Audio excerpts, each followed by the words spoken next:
Once there were three brothers, and they grew poorer and poorer until at last their need was so great that they had nothing left to bite or to break. Then they said, "This will not do. We had better go out into the world and seek our fortune." So they set out, and went some distance through many green fields, but they met with no good fortune. One day they came to a great wood, in the midst of which was a hill, and when they came near to it, they saw that it was all of silver. Then said the eldest, "Now here is good fortune enough for me, and I desire no better." And he took of the silver as much as he could carry, turned round, and went back home. But the other two said, "We must have something better than mere silver," and they would not touch it, but went on farther. After they had gone on a few days longer, they came to a hill that was all of gold. The second brother stood still and considered, and was uncertain. "What shall I do?" said he. "Shall I take of the gold enough to last me my life, or shall I go farther?" At last, coming to a conclusion, he filled his pockets as full as they would hold, bid good-bye to his brother, and went home. But the third brother said to himself, "Silver and gold do not tempt me. I will not gainsay fortune, who has better things in store for me." So he went on, and when he had journeyed for 3 days, he came to a wood still greater than the former ones, so that there was no end to it, and in it he found nothing to eat or to drink, so that he was nearly starving. He got up into a high tree, so as to see how far the wood reached, but as far as his eyes could see there was nothing but the tops of the trees. And as he got down from the tree, hunger pressed him sore, and he thought, "Oh, that for once I could have a good meal." And when he reached the ground, he saw to his surprise a table beneath the tree, richly spread with food, and that smoked before him. "This time at least," said he, "I have my wish." And without stopping to ask who had brought the meal there, and who had cooked it, he came close to the table and ate with relish, until his hunger was appeased. When he had finished, he thought, it would be a pity to leave such a good tablecloth behind in the wood, so he folded it up neatly and pocketed it. Then he walked on, and in the evening, when hunger again seized him, he thought he would put the tablecloth to the proof. And he brought it out and said, "Now I desire that thou shouldst be spread with a good meal." And no sooner were the words out of his mouth than there stood on it as many dishes of delicious food as there was room. "Now that I see," said he, "what sort of a cook thou art, I hold thee dearer than the mountains of silver and gold." For he perceived that it was a wishing cloth. Still he was not satisfied to settle down at home with only a wishing cloth, so he determined to wander farther through the world and seek his fortune. One evening, in a lonely wood, he came upon a begrimed charcoal burner at his furnace, who had put some potatoes to roast for his supper. "Good evening, my black fellow," said he. "How do you get on in this lonely spot?" "One day is like another," answered the charcoal burner. "Every evening I have potatoes. Have you a mind to be my guest?" "Many thanks," answered the traveler. "I will not deprive you. You did not expect a guest, but if you do not object, you shall be the one to be invited." "How can that be managed?" said the charcoal burner. "I see that you have nothing with you, and if you were to walk 2 hours in any direction, you would meet with no one to give you anything." "For all that," answered he, "there shall be a feast so good that you have never tasted the like." Then he took out the tablecloth from his knapsack, and, spreading it on the ground, said, "Cloth, be covered," and immediately there appeared boiled and roast meat, quite hot, as if it had just come from the kitchen. The charcoal burner stared, but did not stay to be asked twice, and fell to, filling his black mouth with even bigger and bigger pieces. When they had finished eating, the charcoal burner smiled, and said, "Look here, I approve of your tablecloth. It would not be a bad thing for me to have here in the wood, where the cooking is not first rate. I will strike a bargain with you. There hangs a soldier's knapsack in the corner, which looks old and unsightly, but it has wonderful qualities. As I have no further occasion for it, I will give it to you in exchange for the tablecloth." "First I must know what these wonderful qualities are," returned the other. "I will tell you," answered the charcoal burner, "if you strike it with your hand, there will appear a corporal and 6 men with swords and muskets, and whatever you wish to have done, that will they do. Well, for my part, said the other, I am quite willing to make the exchange, and he gave the tablecloth to the charcoal burner, took down the knapsack from its hook, slung it over his shoulder, and took his leave. Before he had gone far, he began to want to make a trial of his wonderful knapsack, so he struck it a blow.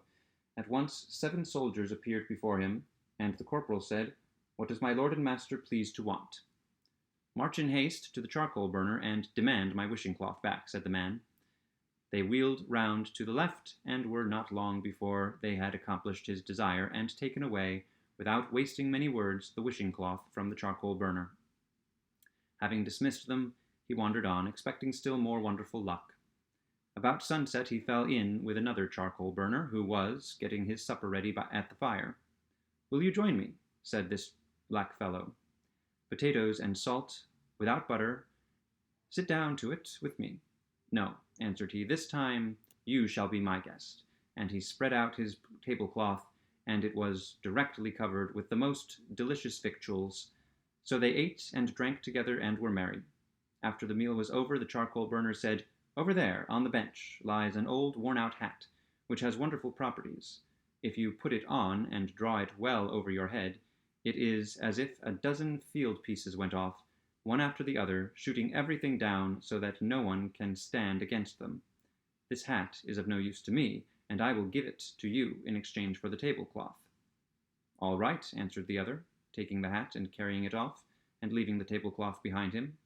Before he had gone far, he struck upon the knapsack, and summoned his soldiers to fetch back the tablecloth again. First one thing, and then another, thought he, just as if my luck were never to end. And so it seemed, for at the end of another day's journey he came upon another charcoal burner, who was roasting his potatoes just like the others.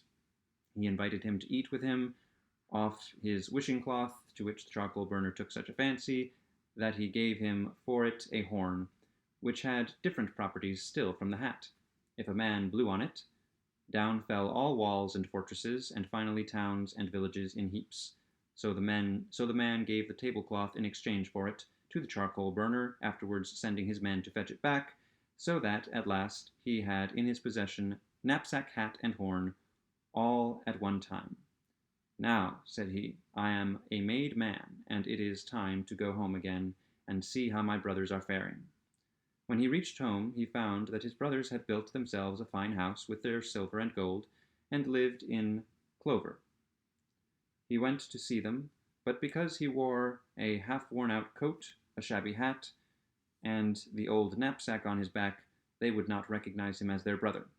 They mocked him and said, It is of no use your giving yourself out to be our brother. He who scorned silver and gold, seeking for better fortune, will return in great splendor, as a mighty king, not as a beggar man. And they drove him from their door. Then he flew into a great rage, and struck upon his knapsack until 150 men stood before him, rank and file. He ordered them to surround his brother's house, and that 2 of them should take hazel rods, and should beat the brothers until they knew who he was. And there arose a terrible noise. The people ran together, and wished to rescue the brothers in their extremity, but they could do nothing against the soldiers. It happened at last that the king of the country heard of it, and he was indignant, and sent a captain with his troops to drive the disturber of the peace out of the town. But the man with his knapsack soon assembled a greater company, who beat back the captain and his people, sending them off with bleeding noses. Then the king said, This vagabond fellow must be put down, and he sent the next day a larger company against him, but they could do nothing, for he assembled more men than ever, and in order to bring them more quickly, he pulled his hat twice lower over his brows. Then the heavy guns came into play, and the king's people were beaten and put to fight. Now, said he, I shall not make peace until the king gives me his daughter to wife, and lets me rule the whole kingdom in his name. This he caused to be told to the king, who said to his daughter, This is a hard nut to crack. There is no choice but for me to do as he asks. If I wish to have peace and keep the crown on my head, I must give in to him. So the wedding took place, but the king's daughter was angry that the bridegroom should be a common man who wore a shabby hat and carried an old knapsack. She wished very much to get rid of him, and thought day and night how to manage it. Then it struck her that perhaps all his wonder-working power lay in the knapsack, and she pretended to be very fond of him, and when she had brought him into a good humour, she said, "Pray lay aside that ugly knapsack. It misbecomes you so much that I feel ashamed of you."